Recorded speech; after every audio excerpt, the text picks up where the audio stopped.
Hello students, BA part first honours के छात्र छात्राओं, वनों का टॉपिक को आगे बढ़ाते हुए आज मैं आपको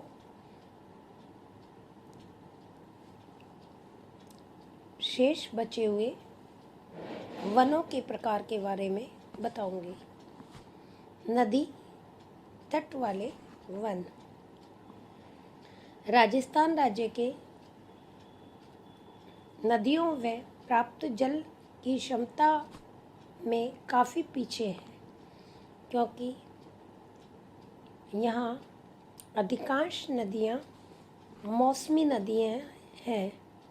वह सतह पर जल का बहुत कम हिस्सा है, किंतु वर्षा ऋतु में कभी कभी अच्छी वर्षा हो जाने के कारण बाढ़ें आ जाती हैं, जिसके कारण नदी तट के आसपास वनस्पति का पनपना हो जाता है।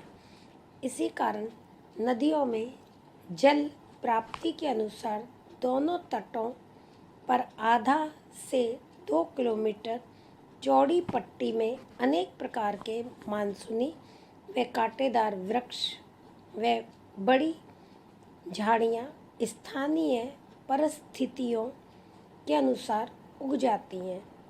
अरावली के पूर्वी भाग में आम, नीम, पीपल, बड़, शीशम, ढाक, प्लास, खैर, बबूल, महुआ के वृक्ष पाए जाते हैं।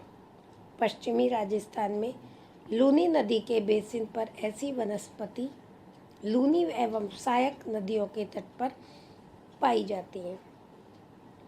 इनमें रोइड़ा, बबूल, खैर, खजेड़ा, झाला, करजड़ी, कैर, आंवला व अन्य प्रकार की झाड़ियाँ इसमें देखने को मिलती हैं। इसके बाद आता है उष्णकटिबंधीय कांटेदार झाड़ी वाले वन। रेतीली भूमि, शुष्क जलवायु व औसत वर्षा 25 से 50 सेंटीमीटर के बीच में होने वाले क्षेत्र में इस प्रकार की वनस्पति फैली हुई है। इन वनों की प्रमुख विशेषता पौधे सूखे हुए व झाड़ी युक्त होते हैं। इस प्रकार के वनों में प्रमुख वृक्ष खजेड़ा, रोहीड़ा, बैर, जाल, कटीले बबूल, कैर आदि के वृक्ष आते हैं। इन वृक्षों की जड़ें लंबी व मोटी होती हैं, जिससे वे भूगर्भ से यानी काफ़ी नीचाई से जल ग्रहण कर लेते हैं। साथ में इनकी मोटी छाल के फलस्वरूप जल तेजी से वाष्पीकरण नहीं हो पाता। क्षार युक्त दलदलों के निकट लवण रागी वनस्पति या झाड़ी मिलती है।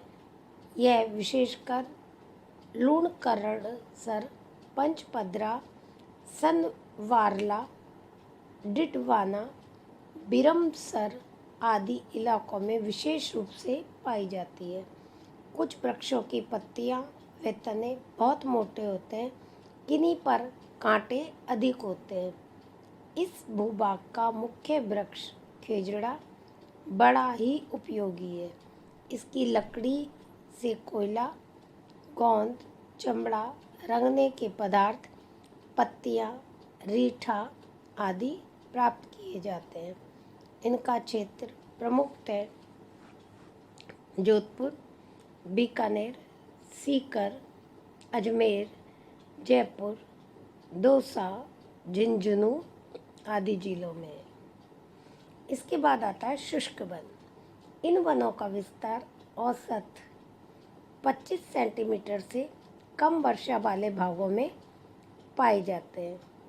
राज्य में इनका विस्तार मुख्यतः बीकानेर, चूरू, जैसलमेर, बाड़मेर एवं पश्चिमी जोधपुर जिलों में देखने को मिलता है। इन वनों के पेड़ बहुत छोटे आकार के होते हैं। छोटी झाड़ियाँ अधिक मात्रा में होती है। इनकी प्राकृतिक वनस्पति बहुत कम व काफ़ी छितरी हुई अवस्था में दिखाई देती है। इस प्रकार के शुष्क जलवायु वाले वनों में खेजड़ी, रोहिड़ा, बेर, कैर, थोर आदि के वृक्ष तथा झाड़ियाँ उगती हैं। इन सभी वनस्पतियों का शुष्क प्रदेशों में बहुत अधिक महत्व है। खेजड़ी से पशुओं को चारा, कैर से फल, बेर के पत्तों का पाला भी पशुओं को खिलाया जाता है।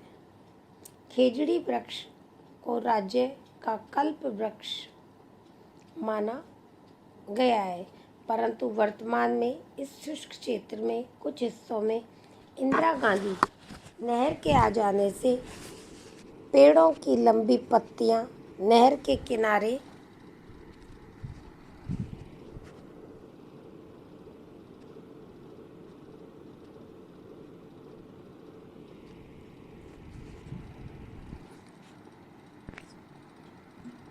यानी इंदिरा गांधी नहर के आ जाने से इस नहर के किनारे यानी पंक्तियों में वृक्ष की कतारें लगी हुई हैं। राजस्थान में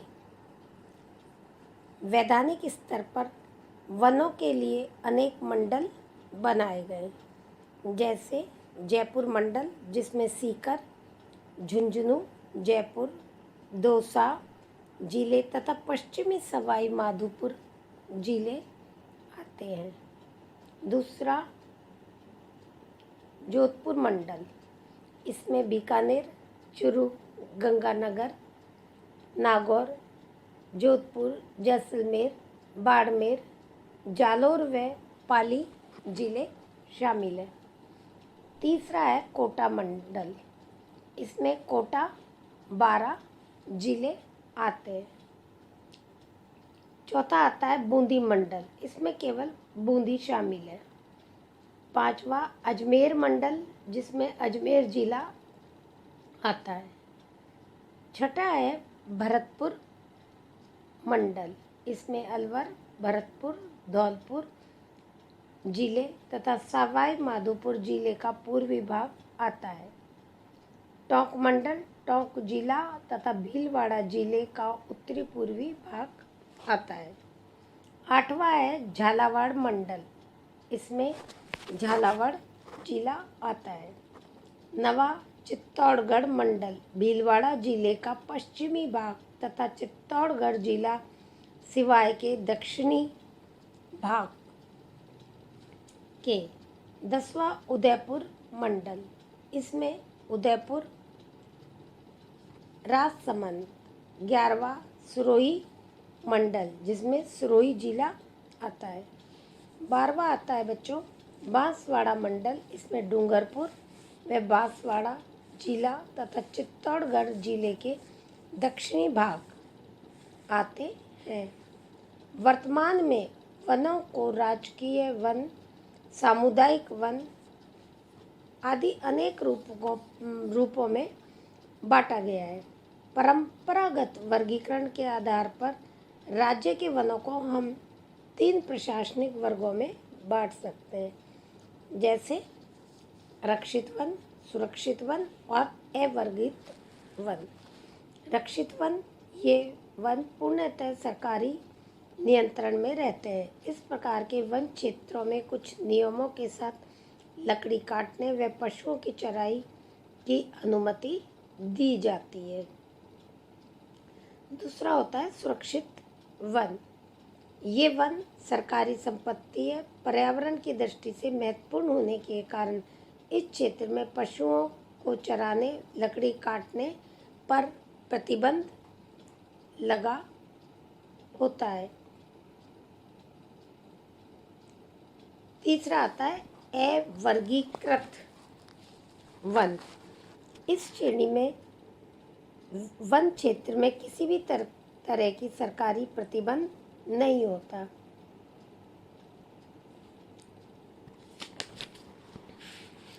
तो बच्चों, ये इस तरह आपका वनों के प्रकार हैं।